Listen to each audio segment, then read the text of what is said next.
walk into IKEA for one lamp.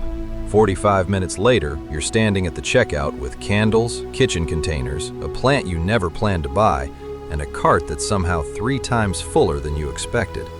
It feels like the store changed your mind. But did it? Or was everything, from the moment you walked through the entrance, carefully designed to influence the way you shop? Millions of people visit IKEA every year, and many leave with far more than they intended to buy. It's easy to blame the famous maze, but the real story is much more interesting. IKEA's stores are the result of decades of retail design, behavioral research, and business strategy, all working together to solve one simple problem. How do you sell furniture to people who only came for one thing? The answer starts with a decision that seems almost backwards. Most furniture stores let you walk straight to the product you need. IKEA usually doesn't. Instead, you're guided through fully furnished bedrooms, kitchens, living rooms, home offices, and dining spaces before you ever reach the warehouse. At first, it can feel frustrating. That's why many people believe IKEA traps customers in a maze. But that idea isn't entirely true.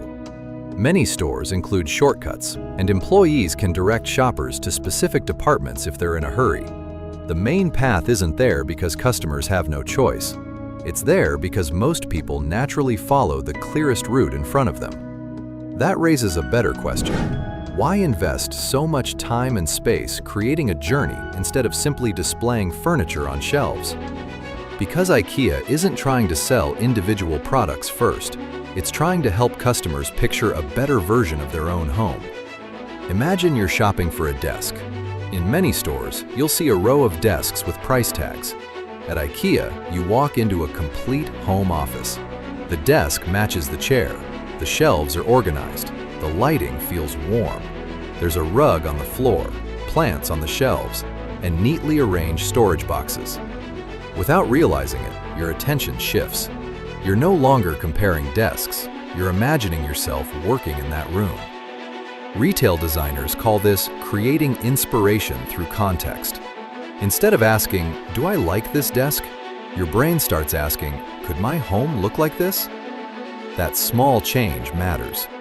Researchers have found that people often find it easier to make decisions when products are presented in realistic settings rather than in isolation. Instead of imagining how separate pieces might work together, the room has already done that thinking for you. Once you've pictured yourself in that space, another psychological effect begins to appear. Researchers call it mental simulation. Simply imagining yourself using a product can make it feel more personally relevant. You're not sitting on a sofa yet, but in your mind, you've already pictured movie nights, conversations with friends, or a quiet evening after work.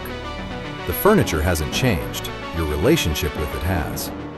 There's another well-known finding connected to IKEA itself. In 2011, researchers described what became known as the IKEA Effect. They found that people often place a higher value on products they helped build themselves, as long as the task is successfully completed. That helps explain why flat-pack furniture isn't just a way to reduce shipping costs. Building it yourself can also create a stronger sense of ownership. But none of this would matter if IKEA's business model couldn't support it. The showroom is only the first half of the system. After customers explore finished rooms, they eventually reach the self-service warehouse. Instead of waiting for staff to retrieve furniture, shoppers collect flat-packed boxes themselves. This approach reduces handling, uses warehouse space efficiently, and allows more products to fit onto trucks during transportation.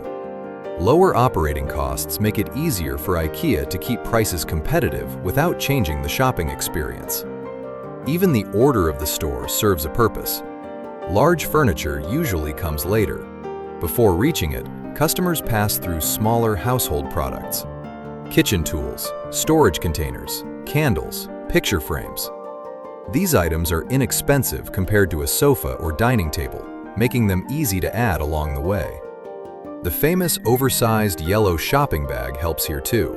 It's lightweight, durable, and designed to carry many small items comfortably, allowing shoppers to continue browsing instead of heading straight to the checkout after their first purchase. Halfway through many IKEA stores, there's another surprise: a restaurant. At first, it seems unrelated to furniture, but large stores can take hours to explore, especially for families. A place to sit, eat, and take a break makes the visit feel less like running errands and more like spending time together. The longer visit isn't simply about keeping people inside. It's about making a large shopping trip feel comfortable enough to continue. Behind all of this is research that most shoppers never see. Before designing products and room displays, IKEA teams study how people live in different parts of the world. They observe how families use kitchens, organize storage, work from home, and make small spaces feel functional. Those observations influence not only the furniture itself, but also the rooms customers walk through in the showroom. That attention to everyday living helps explain why IKEA displays rarely feel like luxury mansions. More often, they resemble apartments and homes that many customers can realistically imagine themselves living in. Of course, not everyone enjoys the experience. Some shoppers find the guided layout inconvenient, especially when they only need one item. That's one reason IKEA has been experimenting with smaller city center stores and expanding online shopping options, giving customers more flexibility than the traditional warehouse format. The company hasn't abandoned its original idea, it's adapting it, and that's an important difference. So, was the famous IKEA maze really designed to trick people into spending more? Not exactly.